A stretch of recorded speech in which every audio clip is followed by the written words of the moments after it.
Ladies and gentlemen, boys and girls, thank you all so much once again for tuning in. And I am Josh Samuel. And on the line with me, ladies and gentlemen, is a very, very special guest, and he goes by the name of Alita Rave. Mr. Alita Rave, how are you today, brother? Doing good. Glad to Good, be here. good. Now, brother Alita Rave, man, Alita Battle Angel is a movie that I think about from time to time. A movie that, in terms of 2019, to me, it is one movie that did not get enough credit, did not get enough praise, and was unfortunately placed in a very difficult release date slot.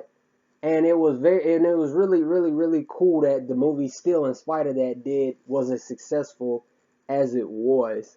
Um, Now, we do know that watching the movie, there was obviously hints of a sequel. There were obviously hints of a sequel, and there was a lot of story left to be told.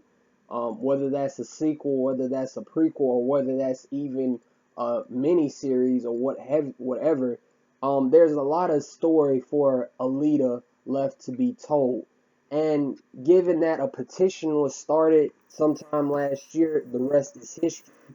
And me personally, I want to see a lot more attention brought to this movie and the idea of having a sequel as well. Tell me a little bit about your first experience with the movie Alita Battle Angel. Well, I can tell you that I saw previews for it early, Mm-hmm. and I also was aware of some of the critic reviews coming out. Right. I just kind of I postponed uh, watching the movie for a while. And by the time I watched it, it was out of the theaters, and I ended up watching it at my house. And I watched it once Mm-hmm. and thought it was spectacular. Mm-hmm. And the next day I watched it two more times Nice. and became kind of addicted to it. And at the time, I was traveling, doing heavy travel. I was traveling completely by myself, Mm-hmm. and I just got into a rhythm where I was watching it literally every 2 or 3 days. Mm-hmm. I was stunned with how good the movie was and how strongly it affected me. And I became very interested in trying to understand what it was about the movie that grabbed me so hard. So I really started to study it. I've never had that experience before, but I really wanted to dig in and figure out what on earth was going on with this movie that was grabbing me so strongly in such a nice way. And Right. since then, I've picked out 10 or 20 things that I think are really brilliant, and I am hoping to have a conversation with people online and elsewhere Mm-hmm. about how really tremendous this movie is in every respect.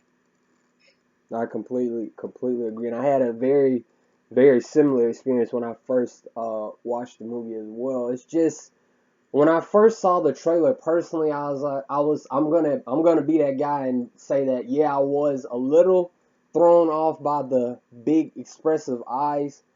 But once I finally saw one of the later trailers that came out right before the movie actually released, I was like, huh, I may go and check that out. And then, just by the grace of God, I decided to go and see it. And it was just a really good movie. One, again, that I feel is very underrated. One that doesn't get enough credit. And again, shout out to Rosa Salazar. Shout out to everybody that played a part in making this film. It's just a really uplifting film. Yeah, absolutely, very uplifting. And for the record, the eyes never bothered me. It Really. was kind of shocking the first scene, but Uh after that, it was totally natural. huh. Yeah. Once I watched the movie, I was like, I can't believe that her eyes were something that bothered me from the get when I first saw the original trailer. Once I saw the movie, I was like, wow, I let that little thing get to me, almost not make me want to see the movie. So, Right, yeah, I know. it was really fantastic. What is one adjective you would use to describe Alita Battle Angel? Well, it's a word I've used many times for this movie. For me, it's masterpiece. Mm. And I think people would normally look for a movie that is more about the character or about um, the storyline or her personality. But for Mm. me, when you ask me about the movie as a whole, Mm-hmm. the movie is an unbelievable work of art. It is really a masterpiece. The directing and the acting and the music and the screenplay and the way it worked with the original material from the manga is absolutely brilliant. Mm-hmm. When I read the manga, I can't imagine how someone had the vision to see how that could be turned into such a good movie. Things had to be changed subtly. Mm-hmm. The storyline had to be modified. It's, I think, way better for the movie, but it still kept the essence of the manga correct, Mm-hmm. and I think it did it great honor. Um, so, just how many things came together so beautifully for this movie, I think the word is masterpiece. And I think it'll be remembered for years and years to come as really just a game changing movie. Yeah, and shout out to Robert Rodriguez as well. He did a fantastic job. I really want to. I'm glad you brought up the manga because I almost neglected to mention it. Would you recommend for those that like the movie, like myself, but haven't really explored the entire mythology, or in this case, manga of Alita? Would you recommend it to someone like myself? Yes. So I'm not one who normally would look at that kind of material, Mm-hmm. uh, but my kids do. And so I got the manga, and I thought it added a lot for me in terms of understanding the movie and also understanding how brilliant it was. Um, it added a lot of richness. Anytime there's a book behind a movie, the book often has more detail, and this does. Mm-hmm. I certainly appreciated both more as a result, but again, it made me appreciate much more just how good the movie was. So yeah, I think if you like the movie, the book will increase your appreciation of the movie. The manga will. Gotcha, gotcha, gotcha. Now, let me ask you this. Now, we saw the final box office totals. We saw the s- mostly positive posts about the movie on Twitter and elsewhere. With that all said, looking at the RT score, for example, that is unfortunately Rotten Tomatoes, do you consider the movie to be underrated? Absolutely. And I'm kind of baffled by it, to be honest. I know that the critics early on had some influence. You would Mm-hmm. think that that could be overcome in time, and I think it will. Mm-hmm. I think it did untold damage because it kept people away from seeing it in the theaters, Yes. um, and it kind of created an undercurrent. I don't, I can't understand why that happened, but it wasn't the movie, and the movie is grossly underrated. If this movie had come out with a different positioning or a different introduction or a different time maybe or different critic reviews, I could see how this movie would have been among the biggest ever. That's really where it belongs to be. Mm-hmm. One of the reasons I hope it gets a second is because people will appreciate the first more. Just like I saw the first Star Wars when it came out, Mm-hmm. and it became much more famous after the second. Mm. Right? Yes. The same thing could happen here. Mm. That the second one, if they with just the vision and understanding what people like about it and what things to avoid and um, understanding what people see in the movie, Mm-hmm. I think they'll do a brilliant job with number two, and it will make the first one that much more famous. So we haven't seen the end of it, I hope. Yeah, I really wholeheartedly agree. I know James Cameron is very busy with his Avatar sequels. Shout out to him. And we don't know what Robert Rodriguez has up next. I think he's going to be working on The Mandalorian season 2. I'm not really sure. That's for sure. Yeah, yeah. It's kind of interesting that um, a lot of um, Cameron's movies, Mm-hmm. whether it be Avatar or Titanic, they kind of have a main theme and they have these sub themes that kind of pound you over the head. Mm-hmm. Whether it's uh, honoring the ecology of the earth, or whether it's the wealth versus poverty, whatever it is, he hits you really hard in the face with it. You can't miss it. Mm-hmm. I think one of the things I like about Alita is that it has a lot of different stories going on, and he doesn't pound you over the head with it. that probably is more Rodriguez than Cameron. Mm, Uh, but I think the subtlety of the movie is one of its strengths, but maybe a lot of people don't see kind of that all that richness in a first view. Maybe it takes a second. I don't know. But I like this movie of Cameron's much more than any other. wow. Gotcha, gotcha, gotcha. You know what I mean by hitting you over the head? It's like it takes these points and it forces everybody to see them really hard. That is And true. and in Alita, there's all this stuff going on all at once, and it it crams a lot into a smaller space, and it comes out with multiple viewings, but it's not as it's not as obvious. I like that personally. Yeah. It really makes for a rich, in my opinion, it makes for a very rich uh, story and big piece of storytelling as well. Um, Absolutely. what is one of the themes, speaking of themes, brother, that you took from the story of Alita Battle Angel? Because like you said, there are a lot of running themes in the film, and they can be interpreted or taken or dissected in multiple ways too, in my opinion. But what are some or one of the themes that you took from the movie? Okay. Well, let me first mention that I see a lot of different what I would say are stories inside the movie. Mm, Clearly, one of good versus evil, yes. um, and there's people on either side. Hmm.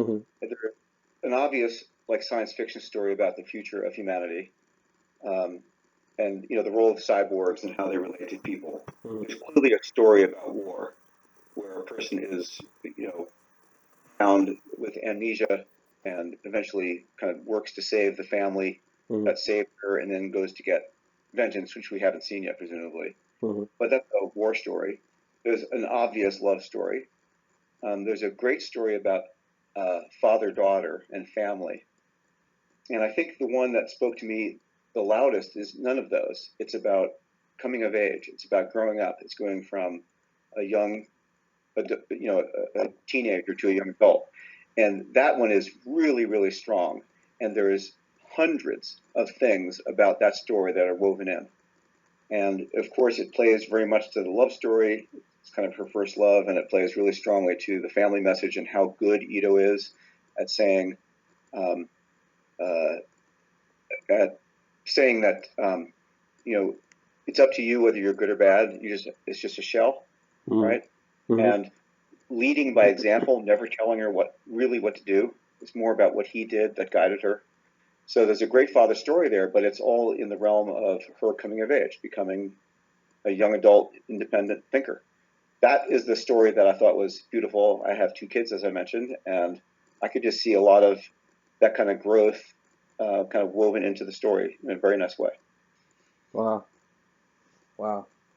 Now let me ask you this. Now we saw the movie and we know the answer to this question.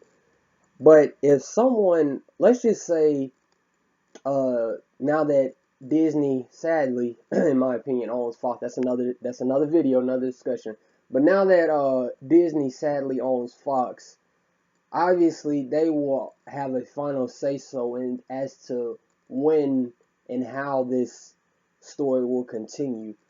Now, if for example a top Disney exec paired with Robert Rodriguez and James Cameron were in the room and they all asked you to give them a solid answer as to why, could you tell them that yes, there is a cause for a sequel to be made to Alita Battle Angel?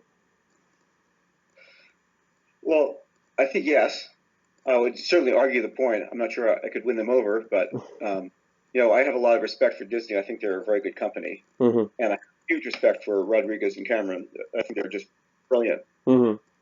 So um, I already mentioned that the movie was, in my opinion, grossly underrated, Mm-hmm. and I think there's the most of the fan base that has seen the movie wants to see another. So that I would think that's kind of the bottom line. You'll get at least that much back. Mm-hmm. I think on top of that, there's the issue that learning from the mistakes about how it was either positioned or advertised or rolled out or reviewed, I would think can be addressed. I think critics would have a harder time slamming it number two when number one really was so popular.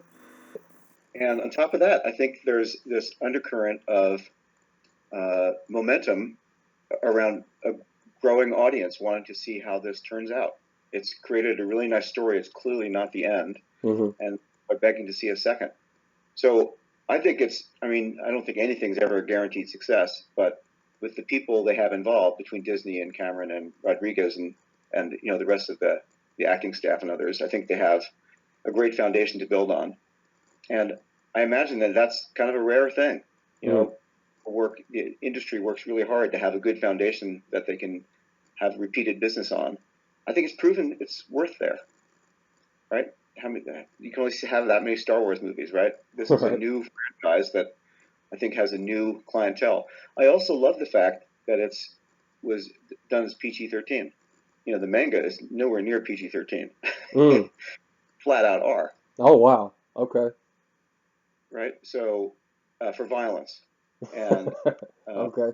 so the fact they toned it down, I think they always intended it to be more of a franchise. So I think the case is there. They would know the economics better, and I'm sure that always has a pretty loud voice. But I think it's already sufficiently proven itself to be good there, and it would be a good investment. I agree. Yeah, because wasn't it, didn't development start on it in like the early 2000s or something like that? I heard that Cameron worked on it for 20 years. Wow. So the book came out in the 90s. Mm-hmm. He probably saw it around, I'm just guessing, 96, 7, something like that. Mm-hmm. And I can see why it took him so long to kind of bring it out. One is the technology didn't exist to really fulfill his vision. Mm-hmm. The other is that the original story in the manga, I don't think would have worked as well as a movie. And it took some really brilliant insight to see how to weave new elements into it and recraft the way the story is laid out to make it work for the movie. And I credit Cameron for all of that. I don't know that that's true, but that's who I think figured it out. And that kind of stuff takes a while. But yeah, I heard that he worked on it for basically 20 years. Wow. Okay. That's just hearsay. I don't have any firsthand knowledge, of course. Got you. Now, I want to talk a little bit about Rosa Salazar, the main girl herself, number 99. Now, after seeing the movie, I was just blown away. Mocap in movies is something we've seen before, primarily with the legend himself, Andy Serkis.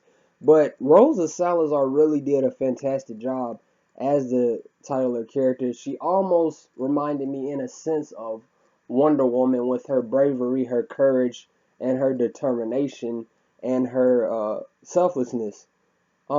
With that said, what did you admire most about Rosa Salazar's role as a leader? Well, there's two parts to that. First, as I saw her in the movie, I'd never seen Rosa Salazar in anything. I did know the other three Academy Award actors in the movie, and they are, I think, brilliant in the movie. Yes. I thought it remarkable that, just as a casual onlooker, really, I thought the best acting was Rosa, and it was CGI. How is that possible? So just imagine how phenomenal she has to be for that character to come through a CGI character, especially in comparison to three Academy Award winners. I thought that was just an unbelievably phenomenal performance. And when I see the movie, I think that she completely makes the movie. She seems to completely have understood the character, the and all the emotions, all the subcurrents, the themes. She just grabbed it right from the core, and it all comes out in. I think it's just remarkable, actually. And imagine being constrained in all of that acting with the apparatus and knowing that it's not you that's going to be on the screen, it's going to be a representation of you, and still having all of that come out. I think it's incredible. It is. I mean, how many people could have done that? I don't know. And then as I became interested in the movie, I looked into kind of her background, and that only made me appreciate it more. I mean, I can see why she was so good at it, and I hope she gets another chance because I think she's just brilliant. Yeah, like the emotions that she had to display in certain moments, I literally would feel the same emotion, whether she was feeling cheerful at eating something for the first time or whether she was, displaying these rays of sadness in certain moments. I really felt that, and it just, again, it's a testament to how good she is in the role. Um, Yep. Moving on, brother, let me ask you this. Would you consider Alita's greatest strength to be her selflessness or her bravery? I would say the selflessness, and that's partly because of I know the manga, but Okay. those are both extremely strong, right? Hmm. They're both great characteristics of her. I happen to appreciate the selflessness more. Right. Um, you know, everything she does is really for the greater good, Hmm. uh, and I think it goes hand in hand with bravery. You can Hmm. be selflessness and not brave, of course. So it's hard to tease those apart in this movie, but I think that's the stronger of the two, the one I appreciate more anyway. Hmm. Gotcha. And finally, we're about to close. And again, I want to thank you for collaborating with me on this. I really appreciate it. And as I said, this is something I hope will bring more attention to not just the movie Alita Battle Angel, but I hope this brings more attention to the Alita sequel because there are so many people outside of you and myself. There are so many people that want to see a sequel and see this story continue. And I think with the avenues that Disney has now, there's so much they can do with this character beyond just movies. I think they could potentially do a Yeah. series as well. Yep. With that said, let me ask you this. If someone, came up to you and had to ask you, who would you say are the Alita Army? Well, the Elite Army I'm familiar with is just the online community of people who are advocating for a sequel, Hmm. and it's thousands of people. I think the people who started the Elite Army. I don't know them personally. Hmm. I think it's three folks. I don't know if they're male or female. Right. Um, have done a tremendous job of building um, uh, kind of a collaborative, positive force to promote a movie. And I will comment that when I look at online conversations in general, Hmm. I find a lot of, there's a lot of flamers, a lot of, not just bad language, but people being overly aggressive and writing each other off just because there's a disagreement and all kinds of, just hot-headedness. Right. I look at the people who are collaborating under the banner of Alita Army. For whatever reason, I don't see any of that. It's all positive. It's all collaborative. It's all uplifting. Hmm. People are adding energy. They're not just kind of throwing in, fire bombs and running away. Right. It's a good group of people. I think that says a lot about the movie. I think it says a lot about Alita Army. That's how they set it up from day one, and they monitor it. So I think the Alita Army is a positive, collaborative group of folks who are just trying to get the sequel done, and they appreciate the movie for what it is. And that's my participation, and I think the guys who set it up, I think I'm assuming they're guys, I guess, um, really had a great vision for it. Big Yeah. thank yous to them. Yeah. And it's great to see that it's lasted this long and it's not something that is kind of just come and went. And their passion for a sequel and for this character really speaks volumes. I've as well seen it on Twitter. I follow a few of the individuals, the top individuals, I guess you would call them, but I don't follow everybody. And yeah, it's completely from what I've seen. I've not seen one argument, one fight, or one uh, you know, bash one person bash another Right. person. It's just complete positivity, and people just saying, "Oh man, Alita is great," or Alita sequel, Alita Army hashtag the end. It's positive all the way Yeah. through. And with that Yeah. said, brother Alita Ray, we have reached the end of the stream. Again, I thank you very much for collaborating with me on this. Great. Did you have any closing remarks? No, just best of luck to you, and I've really enjoyed the conversation. Absolutely. Thank you so much. And ladies and gentlemen, I will leave a link to Alita Ray's Twitter in the description. You guys go give him a follow. And with that being said, remember to use your hashtags wisely. and we'll see you all next time. Bye bye. Thank you.